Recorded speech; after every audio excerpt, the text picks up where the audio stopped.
I remember my first favorite toy. A little purple wooden train named Caldy. For a while, Caldy and I were inseparable. I didn't spend a minute without him. There was just something about him. Maybe it was his color scheme, his magnets, the fact that he had two faces. It really grabbed me. But then one day, my dad brought home another toy. A little blue wooden train named Thomas. My dad told me that Thomas and Caldy were from the same group of characters, and that there were more. It was then that my favorite toy multiplied. I spent hours upon hours playing with these little wooden trains. They would be the only thing I'd want to play with. I was a quiet, fairly lonely kid with no siblings, so having the island of Sodor to escape to with its endless characters and stories was something that I treasured. Thomas and his friends became my friends as well, and I made some memories with them that will last for a long time. Because who needs siblings or friends when you have wooden trains? But then again, Thomas and Friends has always somewhat been about keeping lonely kids company. In 1945, the Reverend Wilbert Awdry's son, Christopher, was bedridden with measles. The Reverend wrote a series of short stories in order to keep him entertained, and his son loved them so much that Wilbert continued to write them. Eventually, a couple short stories had become an entire series of books about a railway filled with anthropomorphic trains, inspired by Awdry's lifelong love of the steam engine. And it all took place on a magical island called the Island of Sodor.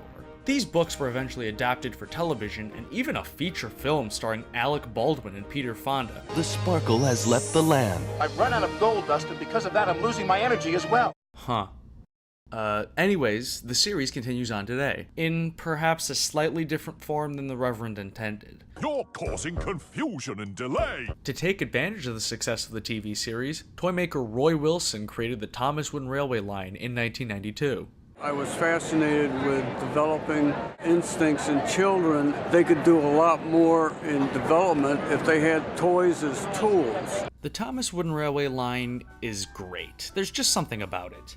Every item stands out, and each person has their own personal favorite among their collection. What is a collection? A group of things gathered and held onto over time. To some, a collection might be just a group of meaningless objects that people are too sentimental to throw away. Or maybe it's some wooden trains hiding a trove of memories belonging to an only child with no one else to play with. Like how I played with some of my trains so much that their eyebrows rubbed off and I had to redraw them with marker. Or how I, as a very young kid, would sometimes chew on the trains. Then a handful of my favorite items were recalled for containing lead paint. I stopped chewing on the trains after that. Didn't stop some of my friends' pets though. I drew on my trains with marker, I didn't play with the ones without faces, and I distinctly remember being very happy to get my hands on a train that had glasses. But as I grew older, my interests just began to shift to other things, like making movies. My parents bought me my first camera at a young age, and after getting it, I remember suddenly feeling like nothing else mattered. I put down the wooden train and picked up the camera.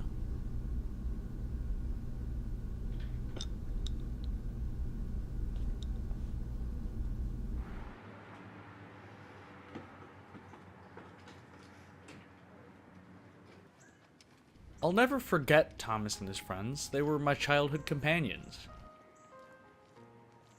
But at the same time, you can't stay on the island of Sodor forever. And that's something that Thomas and his friends helped me learn as well. Everyone has to learn to move on eventually.